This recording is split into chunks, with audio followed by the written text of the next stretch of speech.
Problem हो, कब्ज की हो या कोई पेट से जुड़ा हुआ कोई भी प्रॉब्लम हो, बेलपत्र में भरपूर मात्रा में फाइबर होता है। बेलपत्र में भरपूर मात्रा में फाइबर होता है। अगर शिवजी पर चढ़ी हुई एक बेलपत्र यदि अवधूतेश्वर महादेव का नाम लेकर प्रतिदिन अगर खाया जाए, कब्ज हो, पेट का प्रॉब्लम हो या अन्य गैस का, अपाच का, एसिडिटी का कुछ भी प्रॉब्लम हो, यदि अवधूतेश्वर महादेव का नाम लेकर एक बेलपत्र सुबह सुबह शिवजी पे चढ़ा खाना प्रारंभ कर दो, 15 दिन में मालूम पड़ जाएगा कि आपको एसिडिटी हो ही नहीं सकती, कब्ज का प्रॉब्लम हो ही नहीं सकती, गैस का प्रॉब्लम हो ही नहीं सकती। एक बेलपत्र, क्योंकि बेलपत्र के एक पत्ते में भी फाइबर की मात्रा बहुत ज्यादा मात्रा में, भरपूर मात्रा में फाइबर बेलपत्र में होता है। क्या है बेलपत्र?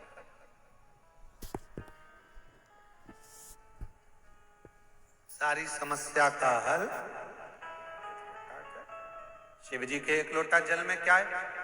कई रिसर्च सेंटरों में रिसर्च चला कि शंकर भगवान पर जल चढ़ाकर पीने का, उस आचमन का, शिवजी पे चढ़े हुए जल को अपने शरीर पर लगाने का, शंकर पर चढ़ा हुआ जल अपने घर में छींटने का फल क्यों मिल रहा है, लोगों को इतना लाभान्वित क्यों हो रहा है? तब रिसर्च सेंटरों में निकला कि शंकर भगवान के शिवलिंग पर जब जल चढ़ता है तो वो जल चारों तरफ घूमकर उत्तर की ओर जाता है, और वो जल जब हम पीते हैं या हमारे घर पर उसका प्रोक्षण करते हैं, छींटते हैं, तो हमारे घर से दुख, तकलीफ, कष्ट सारे ग्रह अनुकूल होते चले जाते हैं और हमारा आनंद सुख बढ़ता चला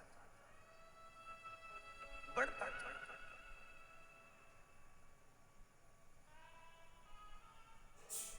महाराज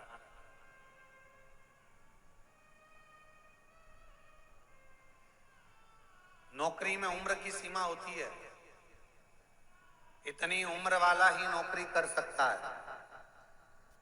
परीक्षा में समय की सीमा होती है कि इतने समय में ये एग्जाम क्लियर करना है, इतने समय में पेपर देना है।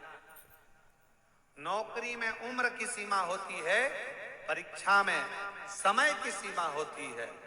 गाड़ी में गति की सीमा होती है कि इससे ज्यादा मत चढ़ाना।